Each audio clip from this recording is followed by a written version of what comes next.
14-15 সালে আমরা যখন আন্দোলন করি, যারা নারায়ণগঞ্জে বিএনএফ নামক একটি বুইফো সংগঠন করার চেষ্টা করেছিলেন, যার লিখিত ডকুমেন্টস আমাদের কাছে আছে, নির্বাচন কমিশনে আছে, তারাও বলে তারাও নাকি 16, 17, 15 বছর যাবত নাকি আন্দোলন সংগ্রামের মধ্যে দিয়েছিল।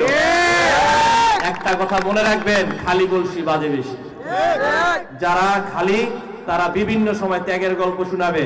ত্যাগের গল্প কাকে শোনাবো? বেগম খালেদা জিয়ার চেয়ে বেশি ত্যাগ কি এই দেশে কেউ করেছে কিনা? একজন স্বামী হারা, সন্তান হারা হয়েছেন, ঘর হারা হয়েছেন, কিন্তু দেশের জন্য আমাদের মতো এই কুসন্তানদের দিকে তাকিয়ে উনি দেশ ছাড়া হননি, দেশের বাইরে যাননি, চিকিৎসা পর্যন্ত পাননি। তার সামনে দাঁড়িয়ে ত্যাগের গল্প বলা বন্ধ করেন। ত্যাগের গল্প বলবে বেগম খালেদা জিয়া এই দেশে, ত্যাগের গল্প বলবে এই দেশে জনাব তারেক রহমান সাহেব, ত্যাগের গল্প বলবে যেই মা তার সন্তান হারিয়েছে, ত্যাগের গল্প বলবে যেই সন্তান তার বাবার চেহারাটা পর্যন্ত দেখতে পারেনি। আমাদের ঢাকার জনিকে যখন হত্যা করা হয়েছে, তার সন্তান তখনও তার স্ত্রীর গর্ভে ছিলেন, বাবার চেহারা দেখেনি। ত্যাগের গল্পে বলবে ওই সমস্ত সন্তান, ওই সমস্ত মা। আপনি আমি বেঁচে আছি, বীর গর্ভে চলাফেরা করছি, আপনার আমার এত ত্যাগের গল্প কিসের? অনেকে আবার 5 তারিখের পরে বিএনপি হয়ে গেছে। আমাদের যাদের লোকজন নাই, তারা দল ভারী করার জন্য এই ছাত্রলীগ, যুবলীগের প্রথম শ্রেণীর লোকজন বাদ দিয়ে বাকি যারা আছে সবাই অনুপ্রবেশকারী, সবাইকে কিন্তু জায়গা দিয়ে দেওয়া হয়েছে। সবাই এখনো বীর গর্ভে আছে। এটা কিন্তু আমাদের স্বাধীনতা রক্ষার জন্য একটা আসনি সংকেত।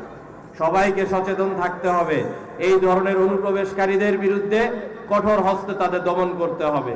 বিশেষ করে কোর্ট প্রাঙ্গণে আমরা দেখছি, মূলত প্রথমত পুলিশ এখনো তো আওয়ামী লীগের কাউকে কোনো সন্ত্রাসীদের ধরে না, তাদের বিরুদ্ধে কোনো ব্যবস্থা নেয় না।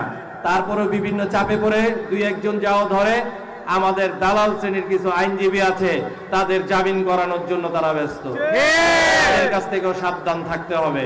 আপনারা এখানে যারা আছেন কম বেশি সবাই আমরা কারাভোগ করেছি, 2 বার 3 বার 4 বার।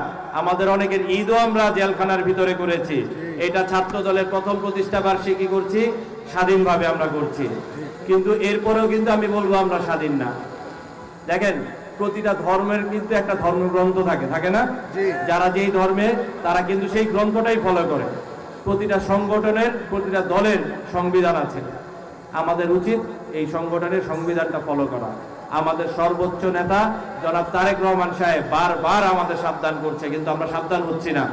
এই আমলাতান্ত্রিক এই রাষ্ট্রে এই আমলারা, এই পুলিশ প্রশাসন, বিএনপির কতিপয় নামধারী যারা আওয়ামী লীগের সাথে একসময় আতাত করে চলেছেন, তাদের একটা ফ্রি লাইসেন্স করে দিয়েছেন, কি যা ইচ্ছা তা করেন, জুট নামান, মানুষের জমি দখল করেন, যত্রতত্র চাঁদাবাজি করেন, তাদের বিরুদ্ধে কোনো মামলা নেওয়া হচ্ছে না।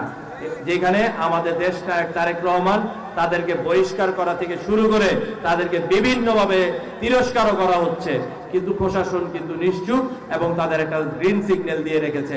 এটা কিন্তু আওয়ামী লীগেরই একটা এজেন্ডা, যাতে কিছু মানুষ বলতে পারে আগেই ভালো ছিলাম। আপনাদের মনে রাখতে হবে, শাপলা চত্বরে এই আলেমদের লাশের পরে ছাত্র জনতার লাশের উপর যা দেখেছি, আগেই ভালো ছিলাম এটা বলার কোনো সুযোগ নেই। এর চেয়ে আরো ভালো থাকতে হবে, এই জন্য আমাদের কাজ করতে হবে।